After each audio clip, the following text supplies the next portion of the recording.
The knock came like a fist. Not knuckles. 3 hard raps that rattled the screen door in its frame. I knew before I opened it that whatever stood on the other side wasn't going to ask permission for anything. A deputy. Crisp uniform. Sunglasses pushed up on his head. A folder pressed flat against his chest like a shield. Behind him, parked crooked at the curb, a car I didn't recognize. And across the street, arms crossed, grinning like she'd already won something. Chantrell. My name is Theodora Prentice. I buried my husband of 41 years 4 days ago. I hadn't even unpacked the black dress yet. "Ma'am, I need you to sign for this." The deputy's voice was flat, practiced. The voice of a man who'd delivered bad news to strangers so many times it had worn smooth in his mouth. He held out the folder. "Notice to vacate." I didn't reach for it right away. I looked past him first, at Chantrell, who wasn't even trying to hide her smile. "Hurry up, old lady," she called out, loud enough for Mavis 3 doors down to hear, loud enough for the whole street to hear. "We own this house now." Something in my chest went very still. Not broken, still. The kind of stillness that comes right before a decision, though I didn't know yet what decision that would be. I took the folder. My hands didn't shake, which surprised me more than it should have. "Thank you," I said. The deputy blinked like he'd expected shouting or tears, or a woman falling apart on her own porch. I gave him none of that. I stepped back inside and closed the door soft, and so soft, it barely made a sound, though every part of me wanted to slam it hard enough to shake the frame. If you're watching this from your own kitchen table right now, somewhere quiet, somewhere you thought was safe, tell me where you're tuning in from. I want to know who's sitting with me for this. I set the folder on the kitchen table where Willard used to sit every morning with his coffee, reading the paper cover to cover before he said a word to anybody. That chair had been empty 4 days. It felt wrong to put paperwork where his elbows used to rest, but my hands moved anyway, opening the folder like it might bite me if I hesitated. Notice to vacate. Filed by Marquette Prentice, my son. I read it once quickly, the way you read something when your body already knows it's going to hurt. Then I made myself read it slower, word by word, the way Willard taught me to read contracts back when he was still around to teach me anything. That's when I saw the date stamped in the corner. Filed 6 days ago. I sat with that number for a long moment, my finger resting on the ink like I could rub it away if I pressed hard enough. 6 days. Willard was buried 4 days ago, which meant my son walked into some office, sat across from a clerk, and signed his name to take this house away from me while his father's body was still lying in a funeral home, waiting to be put in the ground. I didn't cry. I didn't call anybody. I folded the paper along its crease, slow, careful, like folding something that could still cut me if I moved too fast. He didn't wait for the dirt to settle. He didn't even wait for the funeral. I read that filing date 3 more times before I trusted my own eyes. 6 days. My son signed his name to a legal document claiming this house 2 full days before we lowered his father into the ground. Not after. Before.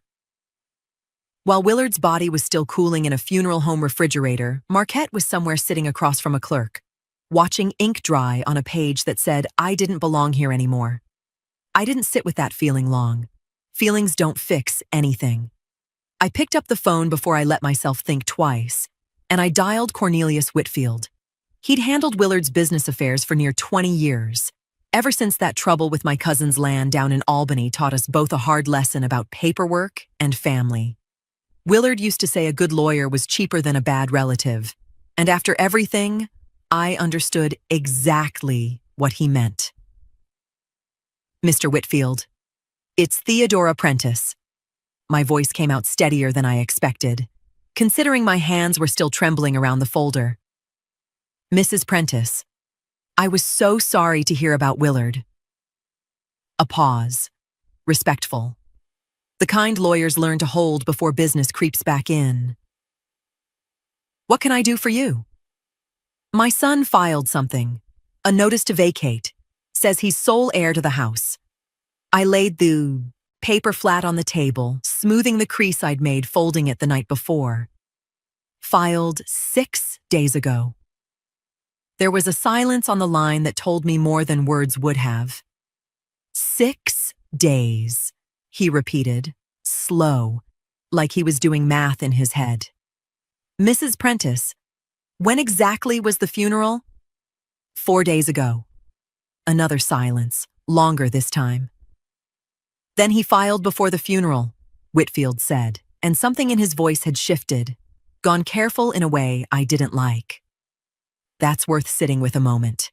Paperwork like this usually means an appointment was made ahead of time, sometimes even weeks out.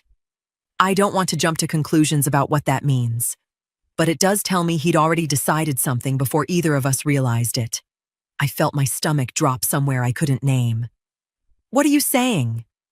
I'm saying this house is legally yours. Outright. The moment Willard passed. You and Willard held it in joint tenancy. I drew up those papers myself back in the 90s after your cousin's situation. Marquette filing as sole heir tells me he believes something that isn't true. Whether that's confusion or something else, I honestly can't say yet. What do you mean, something else? I mean, I don't know your son's heart, Mrs. Prentice, and I won't pretend to. Some families never sit down and explain how a deed works until it matters. It's entirely possible he simply doesn't know. I just think, given the timing, it's worth paying closer attention. He paused, choosing his next words carefully. Has he asked you anything lately about paperwork? Deeds? Wills? Anything like that? I thought back through the last few months. Marquette stopping by more than usual, asking careful questions about how things were set up. Questions I'd brushed off as a son checking on his aging parents. He's asked things, I said quietly. I didn't think anything of it. That may be nothing at all, Whitfield said, but I'd rather we go in with our eyes open than be caught off guard later. I'm not saying he's planned anything, Mrs. Prentice. I'm only saying the timing deserves a closer look before we assume the simplest explanation is the whole story. Whitfield asked me to find the original deed paperwork, and just like that, I had a reason to open the closet I'd been avoiding since the funeral.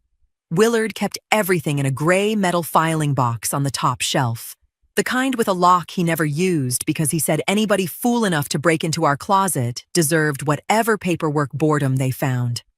I pulled it down and set it on the bed, and for a moment I just sat there with my hand flat on the lid, because opening it meant touching something that was still entirely his. I made myself lift it anyway. Inside was exactly the kind of mess a careful man makes. Insurance papers rubber banded together, tax returns going back further than I could count. A manila folder marked simply, "House," in his blocky handwriting. My fingers found it fast, like they already knew where to go. I pulled the folder out, and there it was.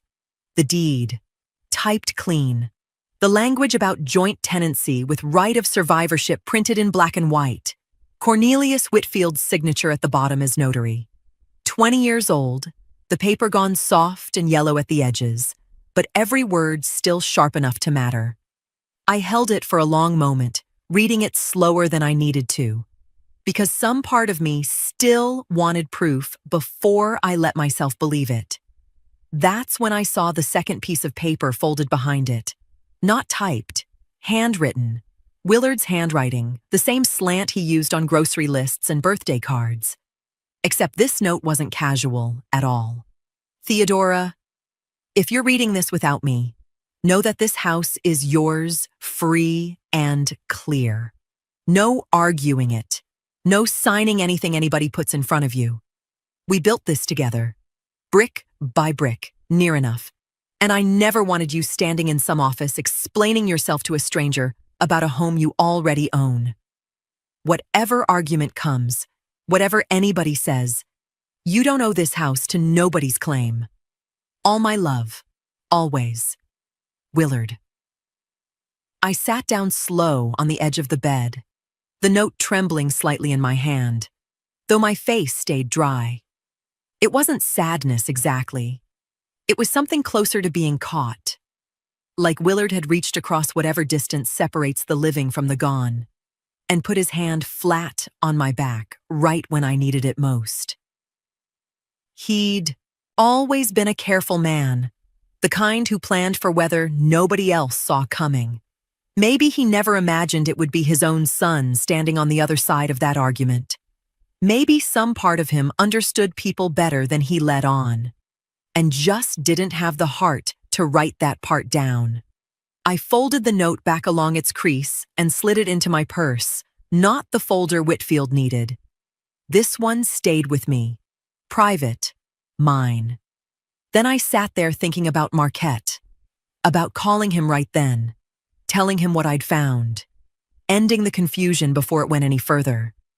Some part of me wanted to, but another part of me knew Whitfield was already handling this the right way, through the proper channels, and that calling Marquette myself, right now, in the raw middle of it, would only turn a legal matter into a shouting match neither of us could take back. I told myself the paperwork would speak for itself soon enough, that once it was filed and settled, there'd be nothing left to argue about. I didn't know yet how far he'd go before that paperwork caught up with him. I only knew I wasn't ready to be the one to hand him that truth myself. Not like this. Not yet. So I said nothing.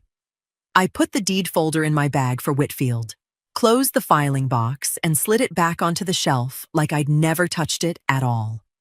The moving truck came at 9 in the morning, right on schedule, because I'd booked it 3 weeks before Willard ever took his last breath. That's the part nobody driving past my house that morning understood. I wasn't running from anything.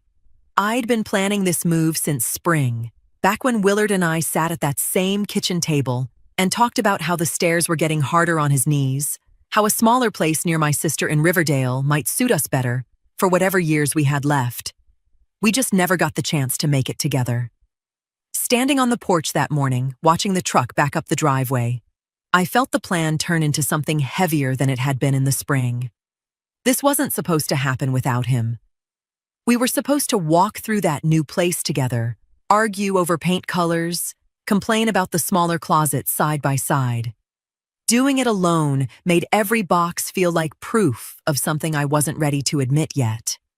I almost told the movers to wait, just for an hour, just to sit a little longer in a house that still smelled like his aftershave in the hallway closet. But sitting in it wouldn't have made it hurt less. So I made myself move, one box at a time, the same way I'd made myself lift that filing box off the shelf days before. So there I was, alone, directing 2 young men in matching shirts as they carried out boxes I'd packed myself, careful and slow over the last several days. Dishes wrapped in newspaper. Willard's reading chair, the one with the worn armrest shaped exactly like him. Photo albums stacked by year, because some things you don't trust to strangers, no matter how careful they look. Mavis was on her porch by 9:15, coffee mug in hand, watching like she'd bought a ticket to something. "Moving day, Theodora," she called out, sweet as spoiled milk. "That's right," I said, not stopping what I was doing. "Guess there wasn't much fight left in you after all." She said it soft, almost gentle, which somehow made it worse than if she'd shouted it. "Can't say I blame you. Some battles just aren't worth it at our age." I didn't answer that. I watched the men load Willard's chair into the truck and felt something tighten in my chest that had nothing to do with Mavis at all. She kept talking anyway, the way people do when silence makes them nervous. "Marquette come by yet? See you off? Help with anything?" "No," I said. "He hasn't." Mavis made a small sound in her throat, somewhere between sympathy and satisfaction, and went back inside. I didn't think much of it. Mavis always did like a good morning show, until I saw her again 20 minutes later, standing at the edge of her yard with her phone pressed to her ear, watching the last of my boxes disappear into the truck. I wasn't trying to listen, but the street was quiet, and her voice carried the way voices do when a woman wants to be sure she's heard. "She's done, I'm telling you," Mavis said, low and urgent, like she was delivering news too good to sit on. "She's really done this time. Truck came this morning, took everything, chair, dishes, all of it. Girl, I watched it with my own eyes." A pause. Whoever was on the other end said something I couldn't make out. "I don't know where she's going, but she's gone," Mavis continued. "You should have heard that daughter-in-law of hers the other day, out here hollering like she'd won the lottery. Guess she was right." I climbed into my car without a word, without looking back at Mavis, without giving her the satisfaction of a reaction. But I heard enough before I closed my door to understand something had shifted. Whatever story Mavis was telling, it wasn't just gossip passing between two neighbors anymore. It was moving now, on its own, out past the edge of this street, out past anything I could control or correct. I spread the photographs across the coffee table like evidence because that's what they felt like. Proof of something I needed Chantrell to see. "Look at this one." I tapped a faded picture of me and my father standing in front of the porch. Me, maybe 19. A toolbox in my hand. That's the summer I redid those steps. Took me 3 weekends. He couldn't have managed a hammer by then, not with his hip. Chantrell sat across from me, arms crossed, patient in the way she got when she already knew where a conversation was headed, but let me walk there anyway. "I know, baby. I remember." Deborah wasn't here for any of it. I heard my own voice go tight around my sister's name, the way it always did. Not the appointments, not the hospital visits, not the nights I sat up with him when his breathing got bad. She was 3 states away living her life, and I was the one showing up. "I know," Chantrell said again, softer this time. I picked up another photo. Me and Dad on the porch, older now, both of us laughing at something the camera didn't catch. He told me once, right here on these steps, said, "Marquette, whatever happens to your mother and me, this house is yours. You're the one who stayed. You're the one who earned it." Chantrell went quiet for a moment, watching me the way she did when she was deciding whether to push or hold back. She chose to push. Did he ever put that in writing? The question landed wrong, like she was doubting me instead of just asking. He didn't need to put it in writing, Chantrell. He was my father. He said it to my face. I'm not saying he didn't say it. I'm saying words disappear when somebody passes, and paper doesn't.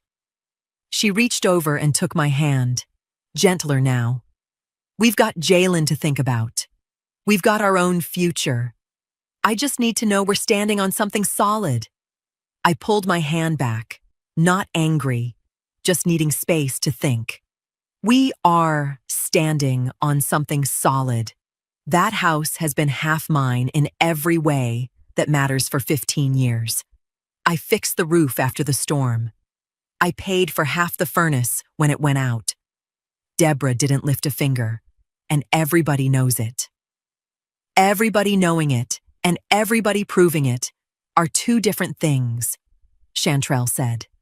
That's all I'm saying. I stood up, walked to the window, looked out at nothing in particular. Somewhere across town, my mother was probably still grieving in that house, still surrounded by all of Dad's things. And some part of me hated that I was even having this conversation 4 days after burying him. But another part of me, quieter, harder, knew that if I waited too long, grief would turn into something messier. Deborah might show up with her own ideas. Lawyers might get involved. Things might get complicated in ways that pushed me further from what I was owed. I turned back to Chantrell, and whatever doubt had crept into my chest a moment before, I pushed it back down. "That house is mine, Chantrell," I said, steady, Certain. The words coming out like something I'd already decided long before this conversation started. He told me himself. I found Chantrell at the kitchen table with the bills spread out in front of her, the way she did every few weeks when the numbers got tight, lining them up like she could stare them into submission. "We're short again," she said, not looking up. "$600 short. If the car note comes out Friday, like it's supposed to." I sat down across from her, tired in a way that had nothing to do with sleep. "We'll figure it out. We always do." That's the problem, Marquette. We always figure it out. And we never get ahead. She finally looked at me, and there was something sharper in her eyes than the usual exhaustion. "You know what your mother's sitting on right now? A house paid off free and clear. No mortgage, no note, nothing hanging over it. And here we are scraping together $600 like it's the end of the world." "That's not fair," I said, though the words came out weaker than I meant them to. "Fair?" She almost laughed. "Baby, nothing about this has been fair. You worked yourself sick keeping that house standing for 15 years, and Deborah gets to sit pretty 3 states away like none of it happened. You think life's been fair to us?" I didn't answer, because she wasn't wrong, and we both knew it. "People like us don't get handed anything," Chantrell said, leaning forward now, voice low and urgent. "Nobody's coming to hand us a house, a cushion, a safety net.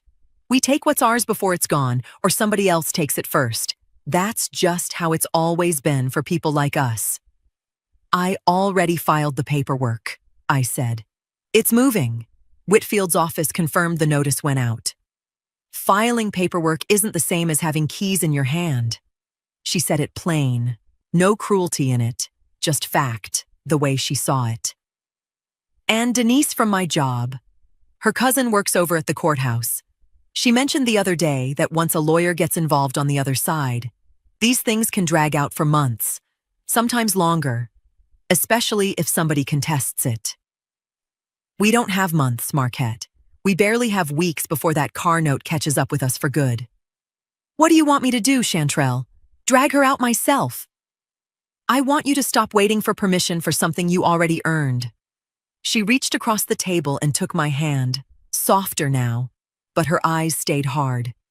"She's already made her decision, Marquette. She's moving out, packing boxes, done fighting.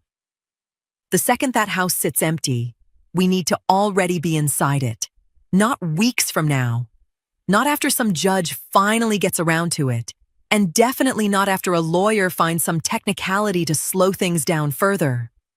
I sat with that for a moment, feeling the weight of what she was suggesting settle somewhere behind my ribs. "You're talking about going in before it's official." "I'm talking about not being foolish enough to leave a door open for somebody else to walk through first. Or for this to sit tangled up in paperwork while we fall further behind." She squeezed my hand once, decisive. "I already called a locksmith just to ask what it'd take. He said he'd need to see some proof it's a family matter. ID, something with the same last name, before he'd touch the lock. Said he deals with situations like this more than people think. Family disputes. Nothing unusual to him." I looked at her for a long moment, feeling something shift in my chest. Not quite doubt, not quite certainty. Something caught tight in between. "He'd really do that? Just off my ID?" I asked. "That's what he said. Long as the name matches and you tell him it's your father's house, he doesn't ask questions past that." She said it plainly, like she'd already turned it over in her mind more than once. "Just in case," she added, softer now. "Just in case," I repeated quietly. "Just in case," she said, and went back to her bills like she hadn't just changed everything. Whitfield's office smelled like it always had, old paper and coffee gone lukewarm. And he was already standing when I walked in, like he'd been waiting at the window watching for my car. "Mrs. Prentice." He shook my hand, held it a moment longer than usual. "Please, sit." I handed him the folder from Willard's filing box before I even took my seat. He opened it slow, scanning the deed like he already knew every word on it, which he did. His own signature sat at the bottom, 20 years old now, still sharp and legible. "This confirms everything," he said, setting the folder down. "Joint tenancy with right of survivorship. The moment Willard passed, this house became yours. Fully, outright. No probate required, no court process needed. There was never a question to answer here." "Then why does Marquette think he has a claim?" Whitfield leaned back, folding his hands. "Because somewhere along the way, nobody sat him down and explained how this deed worked. Some families never talk about these things until it's too late. I'd guess your son believes what he filed. That doesn't make it true." I felt something tighten in my throat, and some mixture of relief and grief I didn't have a name for. "So what happens now?" "Now, I file the paperwork confirming your sole ownership on record. It's already yours in law. This just makes it undeniable on paper, so nobody can pretend otherwise." He tapped the folder once. "But Mrs. Prentice, I want to be honest with you about something else, without getting ahead of myself." "What do you mean?" "Your son swore to something in a legal filing. Sole heir. That's not nothing. Filings like that carry weight, and there can be consequences when what's written turns out not to be true." He chose his words carefully, no theatrics in his tone. "I want to be clear, I'm not a prosecutor, and I can't tell you exactly what happens from here. It could go a number of ways. If it's genuinely a misunderstanding, that matters. Sometimes these things get resolved quietly, corrected on paper, nothing more. Other times, if someone acts on a false claim instead of just filing it, that changes the picture considerably. The weight of that sat heavy between us." "Do you think it could go badly for him?" "I think it depends entirely on what he does next," Whitfield said. "Believing something wrong is one thing. Acting on it, especially acting on it after being told otherwise, is a different conversation entirely. I don't want to sit here and predict outcomes for you, Mrs. Prentice, because I honestly don't know what your son intends to do. I just want you prepared for the possibility that this may not stay simple." I thought of the locksmith comment Mavis hadn't mentioned, but somehow I already sensed some instinct low in my gut telling me Marquette wasn't going to wait quietly for paperwork to sort itself out. Whitfield seemed to read something in my face. "Mrs. Prentice." His voice dropped, careful now, almost gentle. "I don't know what he's planning, if he's planning anything at all. But I'd feel better knowing you understand the paperwork alone won't protect him if he decides to act before this gets sorted out properly." I didn't answer right away. I just sat there, the folder between us, letting his caution settle into me instead of certainty. No promises, no predictions. Just the quiet weight of not knowing what came next. I went back to the house one last time to leave the key with the property manager handling the transition, telling myself it would be quick, in, done, gone, before anybody noticed. Mavis noticed anyway. She always did. She came across the yard before I'd even made it to the porch, coffee mug in hand like it was surgically attached to her palm most mornings. "Theodora, didn't expect to see you back." "Just tying up loose ends," I said, keeping my voice light, unbothered. She fell into step beside me, uninvited, the way she always managed to insert herself into moments that weren't hers. "I'll be honest with you. Since we've known each other going on 15 years. She paused, like she needed permission from herself to keep going. "I expected more fight out of you." I kept walking toward the porch steps. "Did you?" "I did." Her voice carried that particular softness people use when they think they're being kind while saying something cutting. "Willard barely in the ground? And you're just handing over the keys?" "Some of us expected more from you, Theodora. We really did. Something in my chest went tight, but I didn't let it reach my face. What exactly did you expect me to do, Mavis? Fight. Lawyer up. Make some noise. She shrugged, like the solution had always been that simple. Instead, you just packed up quiet as a church mouse and let that boy walk right in and take what should have been yours. I've been telling people you're stronger than that, but I have to say, watching it happen. You've been telling people things, I said, cutting in gently, not sharp enough to seem defensive, just enough to redirect. I heard. She had the decency to look briefly uncomfortable, though it didn't slow her down much. Well, people talk, Theodora. You know how this street is. I'm not saying anything unkind. She stopped herself, recalibrating. I just thought you had more in you than this. I stood at the base of the porch steps, looking up at a house that had never stopped being mine, listening to a woman I'd once considered a friend tell me I'd disappointed her by doing something she didn't understand at all. I could have corrected her right there, could have told her about the deed, about Whitfield, about 20 years of paperwork sitting quiet and certain in a lawyer's office downtown. One sentence, and her whole narrative would have collapsed on the spot. I didn't say it. Thank you for your concern, Mavis, I said instead, calm as still water, and walked past her up the steps. She stood there a moment, clearly expecting more, clearly disappointed when more didn't come. I let her keep believing whatever story made sense to her.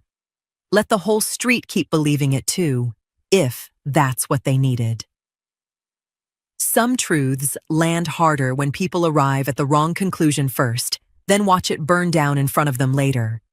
I decided, right there on those steps, that Mavis and everyone she'd been talking to would get exactly that kind of ending. In time. And not one moment before I was ready. We parked half a block down, engine off, low enough in our seats that we could watch without being seen. A small moving truck idled at the curb in front of the house, back door still open.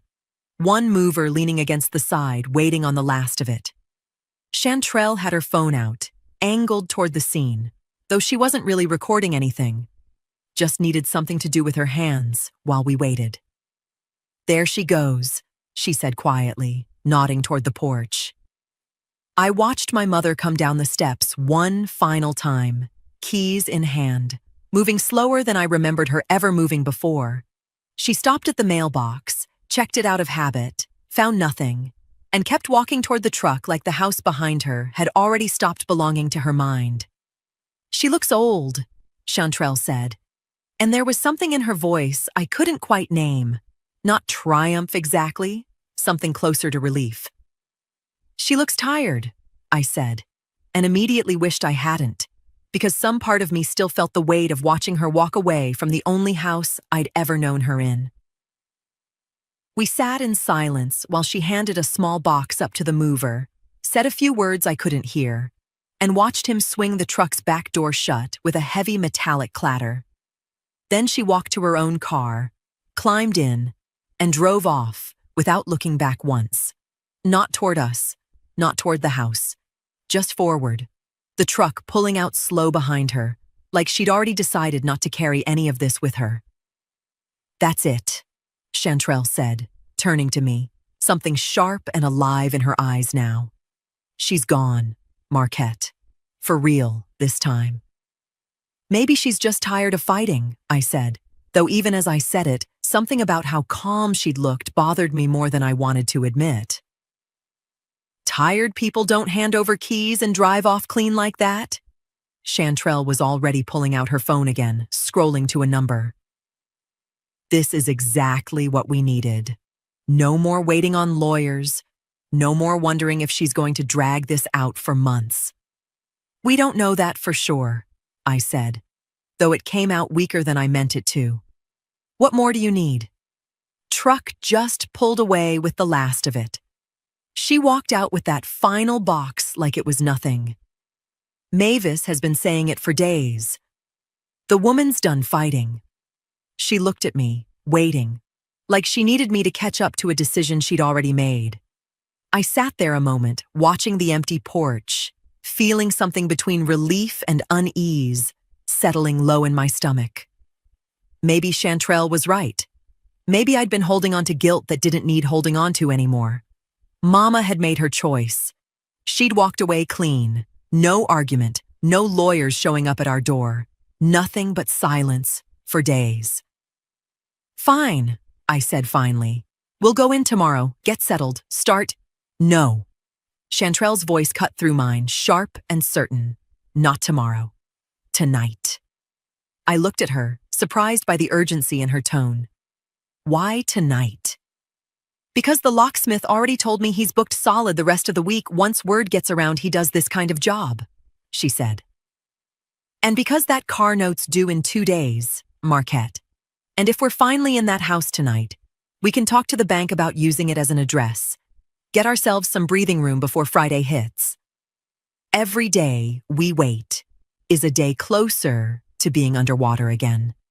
I sat with that a moment, feeling the logic of it settle heavier than her urgency alone ever could have. You really think that'll help with the bank? I think it can't hurt. And I think waiting around, hoping everything sorts itself out on somebody else's timeline, has never once worked out for us. She was all ready. I'm dialing. She's gone, Marquette. Get the locks changed tonight. The locksmith's van pulled up behind us just after 8, headlights cutting across a porch that already looked emptier than I remembered it looking that morning. Evening, the locksmith said, climbing out with his kit. Before we get started, I'll need to see some ID, and whatever paperwork you've got showing this is a family matter. Standard for me, I don't touch a lock without it. Of course, Chantrell said, already reaching for the folder she'd brought along, the copy of the notice to vacate tucked inside it. Marquette handed over his driver's license, and the locksmith looked between the name on it and the name typed across the top of the filing, nodding slow. Prentice. Same last name as what's on this notice here, and this says you filed this with the county. 6 days ago, Marquette said. It's already moving through the courts. My mother's already moved out. Everything's settled. The locksmith studied the paper another moment, the way a man does when he's trying to satisfy his own conscience rather than any actual requirement. All right. Family dispute, name matches, paperwork's already filed somewhere official. That's usually enough for me to do my job and let the courts sort out whatever's left to sort out. Not my place to referee somebody's family business. He clipped the folder shut and handed it back. Front door, or you need the back looked at too? Front's fine, Chantrell said, already walking up the steps like she'd done it 100 times before. I stood at the bottom a moment longer than I meant to, looking up at that door. The same door my father used to prop open on summer evenings. The same door I'd walked through 1,000 times as a boy, a young man, a grown man with troubles of his own. Something about walking through it now, uninvited in every sense that mattered even if I didn't want to admit it, sat wrong in my chest. You coming? Chantrell asked, already at the top of the steps watching me hesitate. Yeah, I said, though my feet didn't move right away. Marquette. Her voice was gentler now, reading something in my face. This is ours. You said so yourself. Your father told you himself. There's nothing wrong with walking into what's already yours. I nodded, though the nod felt more like agreement with her than with myself. I climbed the steps slow, feeling the old wood creak familiar under my shoes, and stood beside her while the locksmith went to work on the deadbolt, quick and practiced. Almost there, he said, twisting something inside the mechanism. There we go. The door clicked open under his hand. Chantrell stepped through first, flipping on the hallway light like she already owned the switch. I followed a beat behind her, my hand trailing along the door frame I used to duck under as a kid, too short to reach it without stretching. Inside, the house sat mostly empty. Furniture gone, walls bare, the particular hollow quiet of a place recently abandoned. Chantrell walked straight to the living room, already talking about paint colors, already measuring the space in her mind. I stood in the entryway a moment longer, feeling something I couldn't quite name settle over me. Not guilt, exactly. Something closer to unease. Neither of us noticed the small red light blinking steady near the corner of the ceiling, tucked above the door frame where nobody thought to look. Neither of us heard the quiet, distant signal it sent out into the night, traveling straight to a phone 30 minutes away. We just kept walking deeper into a house that wasn't ours yet, completely unaware that somewhere else, an alarm had already begun its work. My phone buzzed on the kitchen counter while I was drying the last of the dinner dishes, an unfamiliar chime I hadn't heard before, sharp enough to make me set the towel down. Motion detected. Front entry. I stood there a moment, staring at the screen, waiting for my mind to offer some ordinary explanation. A neighbor's cat wandering onto the porch, a gust of wind catching something loose. But the house sat empty. I knew that better than anyone, since I was the one who'd emptied it myself, room by room, over the last few days. I tapped the notification, and a second message followed almost immediately. Motion detected. Living room.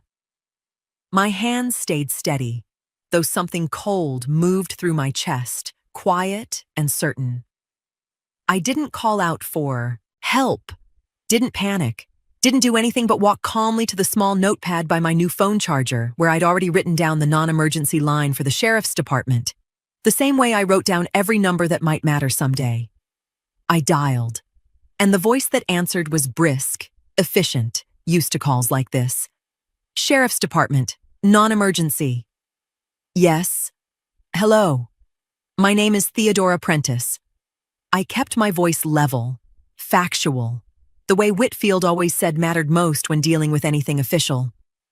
I'm reporting a break-in in progress at my residence. I recently relocated, and the house is currently vacant, but my security system just alerted me to motion inside. Front entry, then the living room. Can you confirm the address, ma'am? I gave it clearly, the address I'd lived at for 31 years, the address that still belonged to me no matter who was standing inside it right now. And you're certain the property should be empty? Completely certain, I said. I moved out just days ago. Nobody has permission to be inside that house. We'll send a unit out to check the property, the dispatcher said. Stay on the line if you can, or I can call you back with an update. I'll wait for the update, I said, and thanked her before hanging up. The same 2 words I'd offered Deputy Rusk on my porch 3 days ago. Except this time, they weren't wrapped around grief. They were just simple truth, spoken plain. I sat down at my new kitchen table, the one I'd bought secondhand just days before, and I didn't pace, didn't wring my hands, didn't do any of the things I imagined another woman in my position might do. I just waited, hands folded, the way I'd been waiting for something like this without fully admitting it to myself. Minutes passed. I couldn't say exactly how many. Long enough that the kitchen window, cracked open for the evening air, carried sound clear across the quiet distance between my new street and the old one. Sirens. Faint at first, then sharper, then unmistakable, cutting through the night in a direction I knew better than my own hands. I sat very still, listening to them grow louder, then fade slightly as they turned onto a street I used to call mine. I didn't smile. I didn't cry. I got up slowly, walked to the window, and closed it soft against the night air, the same way I'd once closed a door 4 days after burying my husband. Chantrell was holding up 2 paint swatches against the living room wall, tilting her head like she actually had time to care which one looked better, when the first set of headlights swept across the front window. Someone's here, I said, my stomach dropping before I even understood why. She barely looked up. Probably just somebody passing by. But it wasn't just somebody passing by. Two more sets of headlights followed the first, and then the unmistakable pulse of red and blue washed across the walls we'd just unlocked our way into, painting the empty room in colors that made my chest go tight. Marquette! Chantrell's voice had lost all its earlier confidence. Marquette! What is this? I didn't have an answer. I walked to the window and saw patrol cars parked at angles across the front yard, officers stepping out slow and measured, not rushing, one of them speaking into his radio before he even started up the walk. The knock came firm, 3 times. Sheriff's Department. Open the door, please. Chantrell glanced at me, and I made myself walk over and open it. Evening. The lead officer's eyes moved past us into the empty house, cataloging everything, the bare walls, the paint swatches still in Chantrell's hand. We got a call about a possible break-in at this address. Can I get both your names? Marquette Prentice. This is my wife, Chantrell. I kept my hands visible without being told to. This is my father's house. I've got paperwork. All right. I'm going to need to see that paperwork, and I need both of you to stay right here while my partner checks the rest of the house. He waited while I dug the folder out from where I'd left it on the counter and studied it under his flashlight, unhurried, reading every line. Notice to vacate. Filed under sole heirship. He looked up. You said this is your father's house. Your father's passed. 2 days before I filed this. Before the funeral, technically. I heard how that sounded the moment it left my mouth. The officer's expression didn't change, but he glanced at his partner, who'd come back from the hallway, shaking his head slightly. Dispatches showing the property owner reported this address as vacated. No one authorized to be inside. She's the one who called it in. He held up the folder. This says sole heir. She a co-owner on file anywhere? I don't know anything about a co-owner, I said, and meant it. We're going to hold on to this and run the property records before anybody goes anywhere, the officer said. Ma'am, sir, I need you both to stay put right here while we sort out who has legal standing on this address tonight. Minutes passed like hours. I heard him on his radio, low, requesting a records check, reading off the address twice to be sure. When he came back, his face had settled into something harder than before. Records show a joint tenancy deed, both names on it, dated back 20 years. Survivorship clause. That means ownership passed automatically the day your father died. No filing required, and definitely not to you alone. He looked at me now, plain and direct. You're occupying a residence you don't hold legal title to, without permission from the person who does. That's unauthorized entry. I didn't know, I said, my voice cracking. I swear, I didn't know. That's something you can explain downtown, he said, and nodded to his partner. The cold metal closed around my wrists a moment later. The officer's voice reciting words I'd only heard on television. Chantrell was cuffed beside me, her protests dissolving into stunned silence. Near the patrol car, I saw the same officer flipping back through my folder, frowning, tapping a line near the bottom. Still want this pulled apart properly? He said to his partner. Something about this filing doesn't sit right. I heard it clearly, even with my hands cuffed behind my back. Whatever question had just settled onto his face, I understood one thing with sudden, sickening clarity. This wasn't over. It was only just beginning. I sat in Whitfield's office 2 days after the arrest, my hands wrapped around a coffee cup I hadn't taken a single sip from, waiting for him to get off the phone with someone at the courthouse. Yes. Understood. Thank you for confirming that. He hung up, exhaled, and looked at me with the particular expression of a man about to explain something he wished he didn't have to. Mrs. Prentice, the detective handling the case just walked me through what they found when they pulled the property records. Tell me, I said quietly. Marquette's notice to vacate listed him as sole heir to the property. but property records. The ones filed decades ago, the ones I drew up myself, clearly show joint tenancy between you and Willard, with right of survivorship. He folded his hands on the desk, which means the moment Willard passed, ownership transferred to you automatically. There was never a question of heirship at all. No estate to inherit, no probate to open. The house was already fully yours. I know that, I said. You told me that weeks ago. What I want to walk you through now is what this could mean for Marquette going forward. I want to be careful here because I don't have the full picture yet, and neither does the detective. He chose his words slowly. When he filed that notice, he stated he was the rightful heir. Whether that becomes a legal problem for him depends on a few things. Mainly, whether the prosecutor believes he knew that wasn't true or whether it reads as a genuine misunderstanding. He didn't know, I said, surprising myself with how much I still wanted to defend him. He never saw that deed. Nobody explained it to him. That may matter a great deal, Whitfield said gently. Prosecutors do weigh intent, and judges weigh it even more.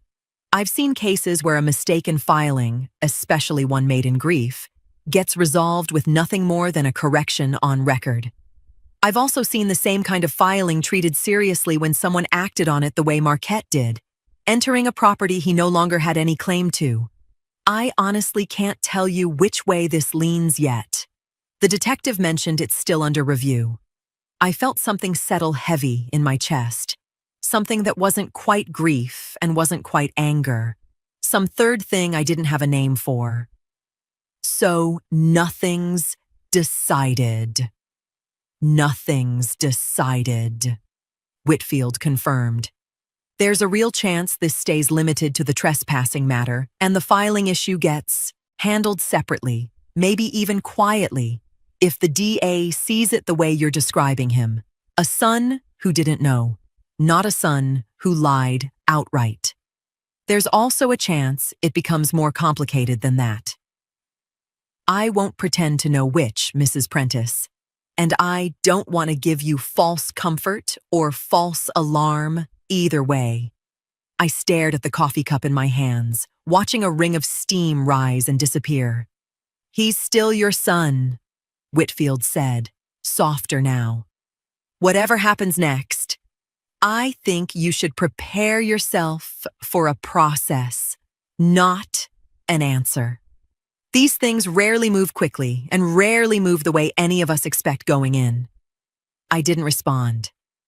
I sat there in that quiet office, holding a cup gone cold in my hands, and let the uncertainty of what he'd just told me settle into a silence neither of us tried to fill. The knock on my new door was softer than I expected, almost hesitant, nothing like the confident rap Mavis usually gave when she wanted to be heard. I opened it to find her standing there without her coffee mug for once, hands empty, twisting together in front of her like she didn't know what to do with them. Theodora! Her voice came out smaller than I'd ever heard it. Do you have a minute? I stepped back to let her in, saying nothing, watching her cross the threshold like the floor might give way beneath her. She didn't sit when I gestured toward the chair. She stood in the middle of my living room, looking anywhere but directly at me. I came to say, I'm sorry. I waited. I'd learned these past weeks that silence often did more work than any words I could offer. I said things I shouldn't have said, Mavis continued, the words coming out clipped, uncomfortable, like she was forcing herself through something necessary rather than something she wanted to do. About you giving up. About expecting more from you. I judged you without knowing a single thing about what you were actually dealing with. You didn't know, I said, simply, no edge in it. That's no excuse. She finally looked at me, and I saw something raw in her face I hadn't seen before, not even at the height of all her gossiping. I watched them put handcuffs on your son and his wife, right there on your lawn. And the whole time I stood there thinking about everything I'd said about you these past weeks. Every word felt filthy in my mouth after that. I didn't reach for her hand or offer some easy forgiveness dressed up in soft words. I just nodded, letting her sit in the discomfort of her own honesty a moment longer. "I should have asked you what was really happening instead of deciding I already knew," she said. "I'm sorry, Theodora. I mean that." "I know you do," I said. "Thank you for coming to say it." She nodded, relief flickering briefly across her face, like she'd expected something harder from me and hadn't quite braced herself for simple acceptance. For a moment, neither of us said anything, the silence settling somewhere comfortable between us instead of tense. Then, almost as an afterthought, the way people mention things that have been sitting heavy without them realizing how heavy until they finally speak it aloud, Mavis said, "You know, I saw your grandson that day. Jalen." Something in my chest tightened. "What do you mean?" "He was sitting on your old porch steps right after they took his parents away, just sitting there, crying, all by himself. Nobody came for him for almost 20 minutes. She shook her head slowly, like the memory still bothered her. "I wanted to go to him, but I didn't know if that was my place. I just watched from my yard, feeling useless." I stood very still, picturing it. That child, alone on steps I'd walked down 100 times myself, crying over something none of it was his fault to carry. "Nobody told me that," I said quietly. "I figured somebody would have," Mavis said. "I'm sorry if I'm the one telling you now." I didn't respond right away. I just stood there, feeling something shift inside me, some new weight settling in beside all the others I'd been carrying since that knock on my door 4 days after Willard's funeral. The knock came late in the afternoon, light and uncertain. Nothing like any knock I'd heard on any door in this whole ordeal. I opened it and found Jalen standing there alone, backpack still on like he'd come straight from school, eyes red-rimmed like he'd been crying somewhere along the way and tried to fix his face before I saw. "Grandma." His voice cracked on the single word. "Can I come in?" I stepped back and let him through, saying nothing about how he'd gotten here, whether anyone knew where he was, whether this visit was something his parents would have allowed if they'd been given the choice. Some things you don't interrogate. Some things you just receive. He sat on my couch, backpack still on his shoulders, like he hadn't decided yet whether he was staying long enough to take it off. "They wouldn't let me talk about it," he said finally. "Nobody explains anything to me. I just know Mom and Dad aren't home, and everybody looks at me different at school now." "I'm sorry you're carrying that," I said, sitting across from him, keeping my voice gentle. He looked at me then, really looked, the way children do when they're building up to a question that's been sitting heavy in them for days. "Why aren't you angry?" I felt the weight of that question settle into the room between us. "Who told you I wasn't?" "Everybody says you just let it happen. Let them go to jail. Didn't even fight for the house." His voice wavered, caught somewhere between accusation and genuine confusion. "Grandma, they're your family. How could you not even try?" I reached over and took his small hand in mine, feeling how much it had grown since the last time I'd held it like this. "Jalen, I did try, in the only way that actually mattered. That house was mine the moment your great-grandfather Willard passed. Mine, no arguing, no courtroom needed. I went straight to a lawyer the same week, made sure the truth was on record the right way, the legal way." "Then why didn't you just call Dad and tell him?" "I thought about it," I said carefully. "But your father had already made up his mind about some things, and a phone call from me wasn't going to undo that overnight. So I let the lawyers handle it the way it's supposed to be handled, and I trusted that the truth would hold up on its own, because it was already true. I never once wished harm on your father, Jalen. I just didn't put myself in the middle of something the law was already sorting out correctly. But you knew he might get in trouble. I hoped he wouldn't, I said, and meant it. I hoped once the lawyers got involved, he'd understand and step back before anything else happened. What happened after that wasn't something I planned or wanted. It was something he chose, and something I couldn't have stopped from where I was standing. Jalen sat with that a long moment, his small hand still resting in mine.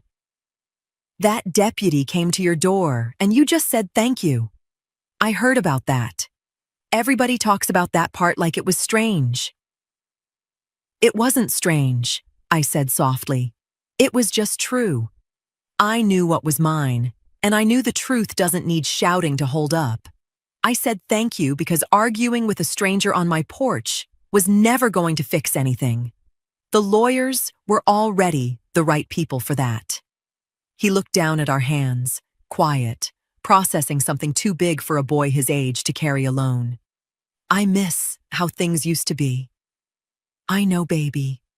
Me too. He didn't say anything else for a while. Then, without any warning, without any words at all, he leaned forward and wrapped his arms around me, backpack and all, holding on the way children do when the world has gotten too complicated to explain in sentences. I held him back just as tight, saying nothing, letting the quiet do what words couldn't.